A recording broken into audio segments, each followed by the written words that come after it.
Hey everyone, welcome to our next lesson on worldview. And this is an important topic. You might think, I don't need to have a worldview, sir. I'm a teenager, sir. I don't need to have a worldview.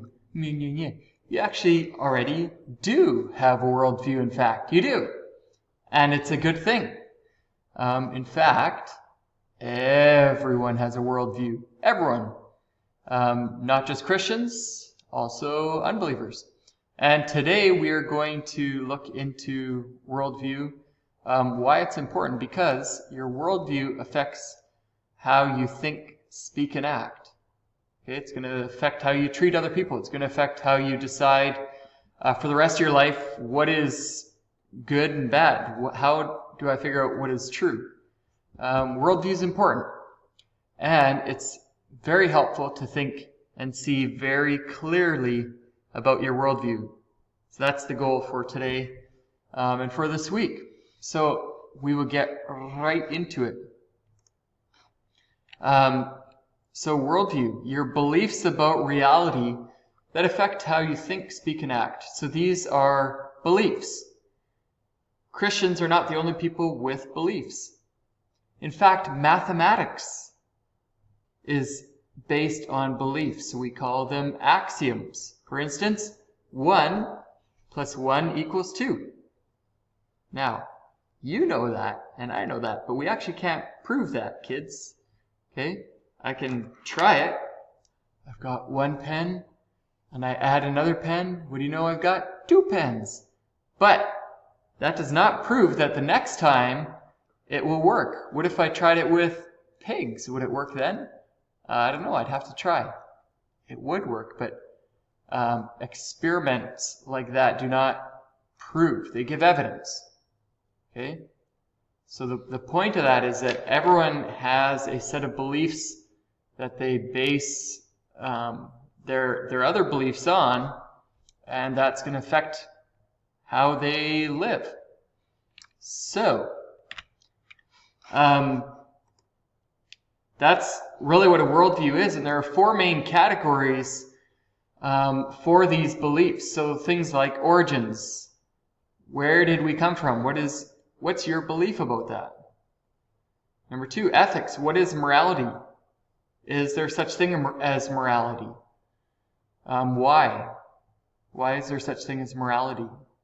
Epistemology. Whoa, that almost sounds like a swear word, but it's actually what you believe about truth. So how do we know truth? How do you know truth? Right? Just because you saw it on YouTube, don't make it true. Okay? So that's part of your epistemology. And metaphysics. Is there a spiritual realm? Okay, these are all very important parts of your worldview. So let's take a look at how that can play out. And we're going to look at a couple of people who are not Christians. For instance, this guy. Where did we come from? Does Bill Nye have a worldview about origins? He most certainly does. And I find it very interesting how that comes out in his life. So we are going to take a look at that in this. So I had the opportunity to talk to Bill Nye, the science guy at the Planetary Society. Soft sticks? What's the difference between sticks and soft sticks? They're in front of an actor it's soft, so it's nice and soft. You're not slamming in front of their face. Bring it on. I wanted to ask him about the origin of everything, so I did. We can cover it in 2 words. Okay. Big Bang. Done. Done. All right. That's a wrap. So we're in Pasadena, California. Yes, we are. Not far at all from Mount Wilson. You can ride your bike up there if you're inclined. Inclined, get it? It's uphill. It's a mountain. Edwin Hubble's up there thinking deep thoughts and discovers that the universe is expanding. And then if you get to thinking about it, if the universe is expanding, it's expanding from a place, not from multiple places as far as he could tell. So that came to be called the Big Bang. But it was quite a discovery. I mean, like this. All I know is that at one point all matter was together and then it got hot and it expanded. Or it was inherently hot, or something. Okay. So there's an unknowable time, the Planck time. We think that that time is when the Big Bang happened? Yeah, 10 to, well, you don't know. 10 to the minus 43rd seconds. Okay. It's cool. So the universe that we know, that we can observe, must have all been in one place for a moment. And now it's spreading out all over the place, and it's accelerating out all over the place. And do you know why it's accelerating all over the place? Gravity? Nobody knows. Okay. And so that's why we made up these fabulous words, dark energy and dark matter. And let the record show, I have coined the term a particle of dark, a darkon. Do you mind if I start a band called A Particle of Dark? The particle of dark would be fabulous. Why do you want to seek the origin of everything? Why peace? 2 questions. Okay. 2 questions that get all of us at some point. Especially, I think, from when you're a little kid. Where did I come from? And am I alone? Man, I remember very well lying on the grass in the city of Washington, looking up at the blue sky. It was a beautiful day. This was when children played outside. It was a different era. I remember thinking, I had come to realize that the stars are there even when you don't see them in the daytime. That insight was from the star Arcturus. It's bright, and like you get the idea, wait, as the sun goes down, the stars come out. Wait, they're there all the time. Oh, that's crazy. Yeah. The Van Gogh exhibit had been at the Smithsonian, and he painted the sky green. And I remember thinking, I wonder if there's another planet where the sky is pink. I do remember wondering that. So you look up at the billions of stars, and you gotta wonder if there's somebody else out there looking over here. I wonder if there's anybody out there in that pale blue dot. Then you wonder what the other people look like, what would we call them, planetarians. Because they wouldn't be aliens, because they're all their own friends. Yeah. But why do you think we want to know that stuff? Right now, the claim that I will the assertion that I will claim, the thing that I'm going to say about that is our ancestors who were not curious, who did not go looking over the hill to see what was on the other side, disappeared. They were not successful. Tribes that were curious outcompeted them. Not only is your size and shape, number of fingers, eye color, and so on, a result of evolution, but what you feel is a result of evolution. By knowing our place in space, we can enrich the lives of everyone on Earth and change the world. That's really why I'm in this business. That's great. Thank you, I think that's a Easy great way Waiter. to end it. Yeah. Thank you. Okay, so I find that really, really fascinating. Why do this? Why should Bill Nye study science? 2 questions that he has. Where did I come from? And am I alone? Those are massive questions. And I really, really want to emphasize that you guys should feel very blessed. You really do have all of the answers to life's biggest questions. You do. You know where you came from. You know your maker. And you know that you're not alone. It's such a wonderful gift to have the worldview that you do, to have clarity about those questions. Don't ever take that for granted. This next guy is Elon Musk. And Elon Musk, just a brilliant man. He runs Tesla Motor Company, the electric cars, SpaceX, and he's also not a believer. He's furiously trying to get us onto Mars. Why? Well, because if there is no God, we are the masters of our destiny, and we will eventually die out here on Earth because we will run out of resources we need to live on other planets. Okay, now he's been asked many times, where did we come from? Is it possible that we are all just a computer simulation? Right? That you are a character in a computer game. You actually can't prove that you're not. It's pretty hard to not prove that. You can't actually prove that you're not sleeping right now. This is not some crazy dream. I mean, you can slap yourself, but maybe that's just part of the dream. Anyways, So he is asked about the simulation hypothesis. Are we just living in a computer game and we think we are real humans, but we're actually just part of a simulation? And so this is his reaction. I'll play it and then I'll quickly explain it.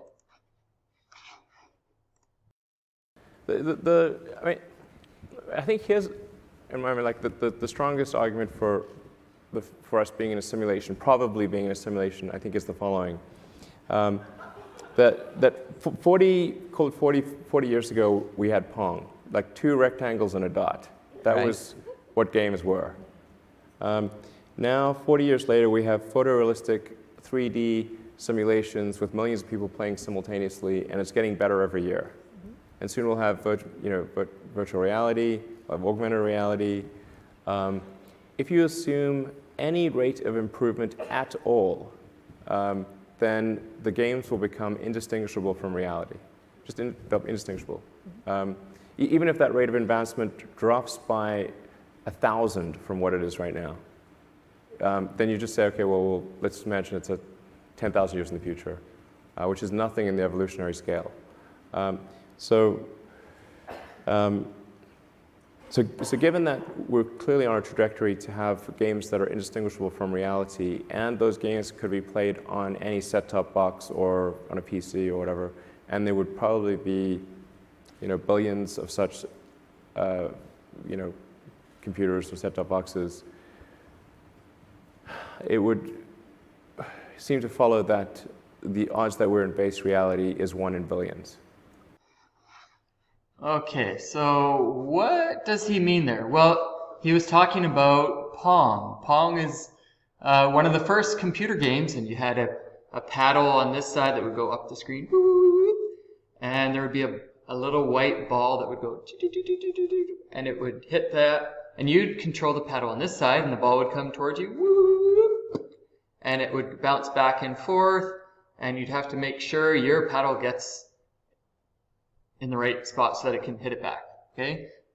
An extremely addictive game, you can imagine, okay? That was 40 years ago. Now we're on the trajectory to have games that are indistinguishable from reality, where you'll put on your goggles, perhaps, and you'll get into the game and you will not be able to tell the difference between the game and real life. Okay, that's what we're headed towards. Okay, now he would say, perhaps we've been beat to it. Okay, so you've got Jimmy here who lives on this world somewhere, and he lives in Mama's basement and drinks sugary pop and has pizza, and he programs a game, and it's a world, a computer game. And someone in that computer game, he's also kind of doing the same thing in his mama's basement, and he makes a world. And what he knows, this continues. So this guy's a simulation.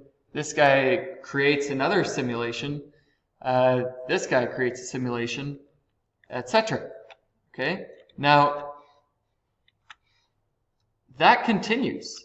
Okay? If there are billions of levels of simulations, and according to, someone like Elon Musk, the universe has been around for billions of years, then the probability of us being this guy is 1 in billions. Okay, so Elon Musk thinks we are probably a computer simulation. Okay, now, can I prove him wrong? No. Do I believe he's right? No. Will that affect how someone thinks and treats other people? Absolutely it will. Right? What you believe is going to determine how you think, how you act, how you speak. How are you going to treat people in your life? What is going to determine that you are going to stay faithful to your spouse? What is going to determine that you are not going to rip off your boss? What's going to be the reason that you don't get into crack cocaine? Why not? Well, hopefully you have a solid worldview about, who God is and who you are. Your worldview is so important. We need to be able to think clearly about this. The last person I want to introduce you to is this gentleman here. He is a professor at Oxford. He's, again, a very smart man, Richard Dawkins, but he is not a Christian. In fact, he's very antagonistic to Christians. He does not like Christians. He doesn't like Christianity. That's maybe a better way of putting it. And he is asked, what is ultimate morality? If there is no God, how do you determine what is right and wrong? And so here is his response. Next question comes from in the audience. It's from Hamza Qureshi. My question is for Professor Dawkins. Considering that atheism cannot possibly have any sense of absolute morality, would it not then be an irrational leap of faith, which atheists themselves so harshly condemn, for an atheist to decide between right and wrong? Absolute morality,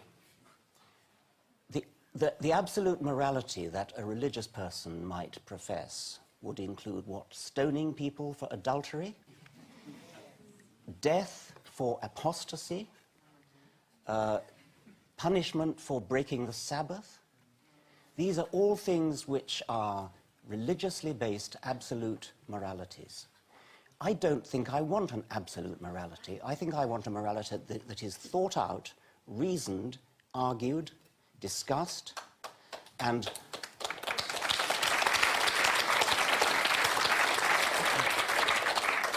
based upon, could almost say, intelligent design.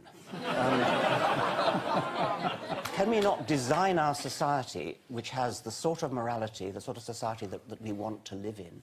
If you actually look at the moralities that are accepted among modern people, among 21st century people, we don't believe in slavery anymore. We believe in equality of women.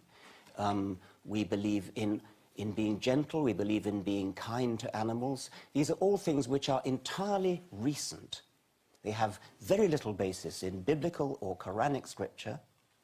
They are things that have developed over historical time through a consensus of reasoning, sober discussion, argument, legal theory, political and moral philosophy. These do not come from religion. To the extent that you can find the good bits in religious scriptures, you have to cherry pick. You search your way through the Bible or the Quran, and you find the occasional verse that is an acceptable profession of morality. And you say, look at that, that's religion. And you leave out all the horrible bits. And you say, oh, we don't believe that anymore. We've grown out of that. Well, of course we've grown out of it. We've grown out of it because of secular moral philosophy and rational discussion. Tony. Okay. So that's Richard Dawkins, and we could spend a whole week on that discussion and those talking points he gave. I find it really unfortunate that that kind of thinking is so prevalent nowadays. The things that he is talking about, the morality that he thinks that we've come to is actually atrocious. I mean, we don't have slavery anymore. Get serious. There are more slaves now than ever before. The sex slave is, the sex trade is rampant. And that's also coming out of do we treat women better nowadays? No, I don't think so at all. I think it's atrocious the way the secular world views women in general. Secular atheistic morality is actually horrible. And there are not parts in the Bible that I am ashamed of, and I would love to have that conversation with him. There aren't. There's no part of the Bible that I'm like, ooh, we don't believe that anymore. No, there are things that we are not called to do anymore, but I'm not ashamed of any part of the Bible, okay? Because it comes from God and it is all good, okay? So maybe one day I can have that discussion with him. For this week, there is a worldview assignment in Google Classroom, and it shouldn't take too long. If you go to Google Classroom, then you can pull up a survey. It's called Worldview Questions, and there are 70 statements. So part 1 is about God, and there's statement 1, God exists. Okay, do you strongly agree? Do you agree? Do you somewhat agree? You're unsure? All the way to strongly disagree with that statement. Okay, God is the person as described in the Bible. Okay, now you can print this out if you want and circle the ones that would describe your worldview. Or you can just open this up and open up the Google form and have them kind of side by side. Okay, the Google form, this one, that is what you are going to submit. Okay, question 1, what is your name? Question 2, summarize what you believe about part 1, God, that's this part, from statements 1 through 16 in the Worldview survey. So here's 1 through 10. On the next side, there are statements 11 through 16. Okay, so you would type in a summary of what you believe about these statements. Okay, a brief summary. It should be a paragraph. Okay, and then part 2 about origins. So I would think this should take you 30 minutes. Okay, something like that. And the goal here is not for me to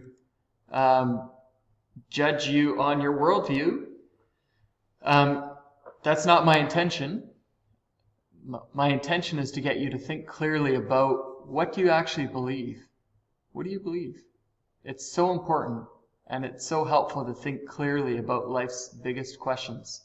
So I wish you wisdom as you sort out your worldview, and I would most definitely point you to God's Word to base your worldview on for your life. In the meantime, have a fabulous week. Miss you guys. You guys are the best. And we'll see you again someday soon, right? Okay. Have a wonderful week.